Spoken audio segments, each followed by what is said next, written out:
जिलाधिकारी सर सरकार के होते हैं, वो सरकार के हिसाब से काम होते हैं। यहाँ जितने एमपी बैठे हैं विपक्ष के, इनसे पूछ के देखो कि इनके जिले में क्या हाल है। इनके जिलाधिकारी सुनता नहीं सुनता, एमपी बैठे हैं, पूछ के देखो विपक्ष के, आपको पता लग जाएगा।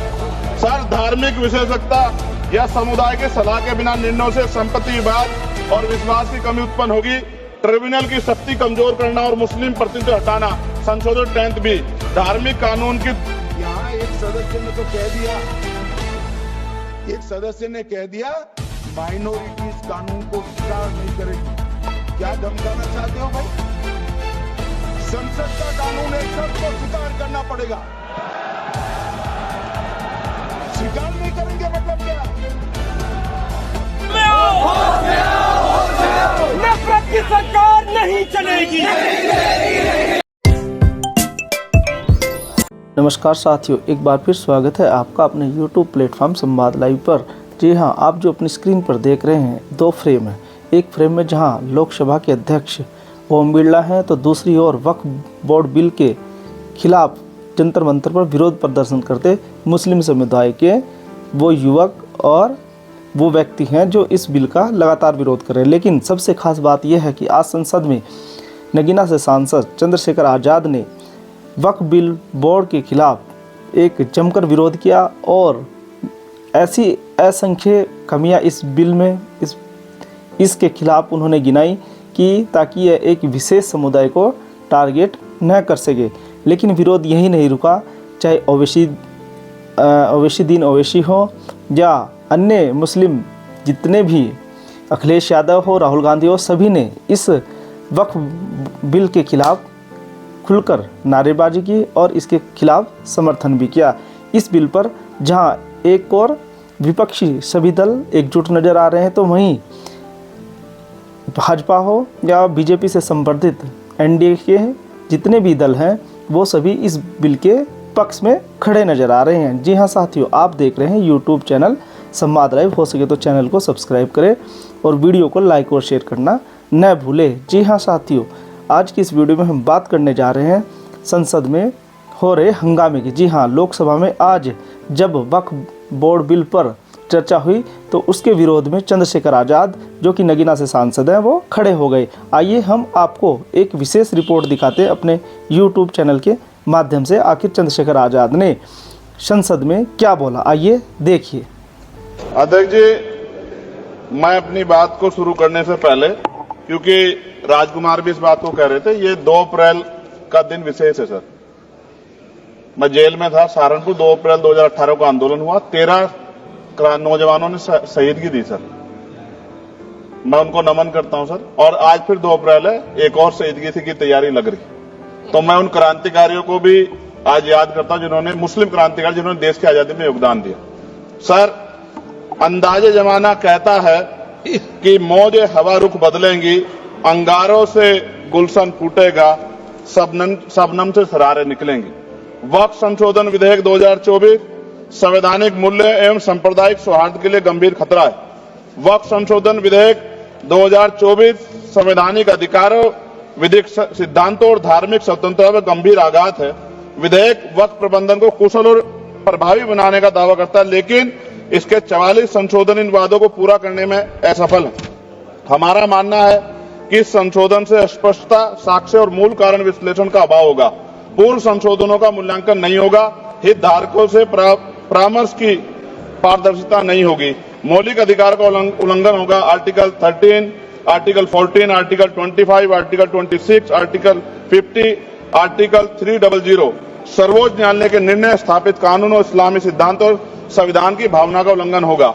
असत्य वादे बनाम वास्तविक प्रभाव, विधेयक सुधार और सशक्तिकरण का दावा करता है, लेकिन वास्तव में धार्मिक संपत्तियों के पुनः वर्गीकरण, जब्ती का प्रावधान संशोधन 39A, ऐतिहासिक मस्जिदों, कब्रिस्तानों को सरकारी संपत्ति घोषित करना, जिससे सांप्रदायिक तनाव पैदा हो सकता है। जिलाधिकारियों को अत्यधिक अधिकार प्राप्त करना, संशोधन 4B, जिलाधिकारी सर सरकार के होते हैं, वो सरकार के हिसाब से काम होते हैं। यहाँ जितने एमपी बैठे हैं विपक्ष के, इनसे पूछ के देखो कि इनके जिले में क्या हाल है। इनके जिलाधिकारी सुनता नहीं सुनता, एमपी बैठे हैं, पूछ के देखो विपक्ष का, आपको पता लग जाएगा।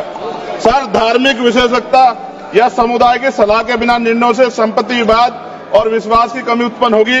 ट्रिब्यूनल की शक्ति कमजोर करना और मुस्लिम प्रतिनिधित्व हटाना, संशोधन 10th बी, धार्मिक कानून की त्रुटिपूर्ण व्याख्या और पक्षपाती निर्णय, दानकर्ता इच्छा की उपेक्षा व धार्मिक स्वतंत्रता का हनन, संशोधन 5A, दानकर्ता द्वारा समर्थन वापस लेना जिससे सामुदायिक संस्था कमजोर हुई, गैर मुस्लिमों द्वारा स्थापित वक्फ सुरक्षा समाप्त करना, संशोधन 104 की समाप्ति, अंतर धार्मिक सौहार्द प्रभावित होगा सर, सदियों पुरानी धार्मिक संपत्तियों पर सीमा अधिनियम लागू करना, संशोधन 27B, कब्जा की गई संपत्तियों की स्थायी हानि, धार्मिक विषयों को दरकिनार कर वक्फ निर्धारण करना, संशोधन 6C, धार्मिक ज्ञान के अभाव में संपत्तियों का गलत वर्गीकरण, पंजीकृत वक्फ घोषणाओं को अपराध घोषित करना, संशोधन 312, भय के माहौल में धार्मिक दान में गिरावट, मनमाने सर्वेक्षण को और वर्गीकरण की अनुमति देना, संशोधन 8A। धन्यवाद वकील साहब। सर अभी पूरा दो जाने दो। सारी धाराएं पढ़ दोगे आप तो? सर 2 मिनट में खत्म करूंगा और ये इंपॉर्टेंट है सर, मौका दीजिए सर। बिना जवाबदेही के बड़े पैमाने पर वक्फ संपत्ति का पुनः वर्गीकरण, प्रशासनिक भ्रम और प्रभावशीलता को नुकसान पहुंचाना, संशोधन 12D, कानूनी विवादों और कुप्रबंधन को वक्फ बोर्डों की विश्वसनीयता का नुकसान, अस्पष्ट आधारों पर राज्य द्वारा वक्फ बोर्ड को भंग करने का अधिकार, संशोधन 3C, राज्य के व्यापक विरोध प्रदर्शन धार्मिक लक्ष्य का लक्ष्य, सार्वजनिक हित के नाम पर वक्फ प्रशासन पर पूर्ण नियंत्रण, संशोधन 37C2, व्यापक स्तर पर अशांति विरोध प्रदर्शन, कानून व्यवस्था गंभीर स्थिति। सर सरकार के उद्देश्य से नजर आता है मुस्लिम समुदाय के योगदानों पर नियंत्रण स्थापित करना, मुसलमानों को उनकी वक्फ संपत्ति वंचित करना, वक्फ स्थापित करने का अधिकार प्रतिबंध लगाना, वाकिफ और मुतवल्ली की इस्लामी परिवर्तन करना। इस विधेयक को वर्तमान रूप से स्वीकार करें और समावेशी परामर्श, कानून स्पष्टता, संवैधानिक धार्मिक सुरक्षा सुनिश्चित करें। सर ये तो बिल पे था सर, क्योंकि आप कहते हैं बिल पे बोलना चाहिए 2 दिन नहीं, लेकिन सर मैं सुबह से सुन रहा हूं सर 2-3 चीजें बोलूंगा सर। जो विद्वान सरकार मुसलमानों की कितनी हितैषी है सर, कुछ कह रहे हैं क्या? जो विद्वान होता है वो बिल पे बोलता है। सर बस खत्म कर रहा हूं। सरकार कितनी हितैषी है सर, केंद्रीय मंत्रिमंडल में एक भी मुस्लिम मंत्री नहीं है। सच तो यह है कि अभी ईद पे नमाज पढ़ने के लिए भी नए नियम बनाए गए और जो नमाज पढ़ रहे थे उनके पीछे पुलिस कर्मचारी लाठी लेकर खड़ा था, मैंने खुद देखा सर। अगर सरकार इतनी देर सच्चर कमेटी की रिपोर्ट पर चर्चा कराएगी, बिल्किस बानो के आरोपियों का जेल से बाहर आने के बाद स्वागत किया गया सर। मुसलमानों की जमीन की बात है, SC/ST की जो जमीन है वो छीनी जा रही है सर, कानून से ऊपर उठकर मुसलमानों घरों पर बुलडोजर चलाए गए, सबने देखा। सुरक्षा की बात करते हैं, लिंचिंग की गई, मुसलमान मारे गए सर। कावड़ यात्रा में गरीबों के ठेलों पे सुप्रीम कोर्ट ने ऑर्डर किया कि नाम मत लिखवाओ, देश को मत तोड़ो। अंत में सर बात निकली है तो दूर तक जाएगी, पार्टी सरकार के नेता यात्रा निकाल के कहते हैं मुसलमानों को भगाओ। और कई एक मुस्लिम MP पिछली बार सर उनको क्या क्या शब्द निकले, कोई निंदा नहीं हुई सर, और उसका प्रमोशन हुआ। और कभी आपके नेता कहते हैं सरकार गोली मारो, और आप हिंदू राष्ट्र की बात करते हैं सर। मेरा यह कहना है सर, मैं इसका पुरजोर विरोध करता हूं और अपनी एक शायरी के साथ खत्म करूंगा। तो बहुत सुनी मैंने आज दोनों तरफ, जब तक ना बदले जालिम हुकूमत का मिजाज, एहतजाज एहतजाज एहतजाज, और ये तब तक रहेगा जब तक सर अपनी सरकार सोच नहीं होती। धन्यवाद सर। यहां एक सदस्य ने तो कह दिया, एक सदस्य ने कह दिया माइनॉरिटी इस कानून को स्वीकार नहीं करेगी। क्या धमकाना चाहते हो भाई? संसद का कानून है, सबको स्वीकार करना पड़ेगा। स्वीकार नहीं करेंगे मतलब क्या है? कैसे बोल सकते हैं कोई हम कानून को स्वीकार नहीं करेंगे? एक कानून भारत सरकार का है, हर एक पर बंधन करता होगा और इसको स्वीकार करना पड़ेगा। नफरत की सरकार नहीं चलेगी, जुल्म सितम नहीं चलेगा, काला कानून वापस लो, काला कानून वापस लो,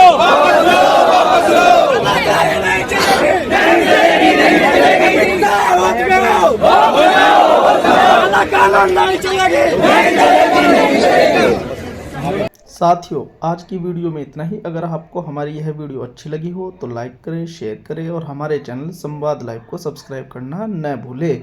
मिलते हैं अगली वीडियो में, तब तक के लिए नमस्कार, जय हिंद।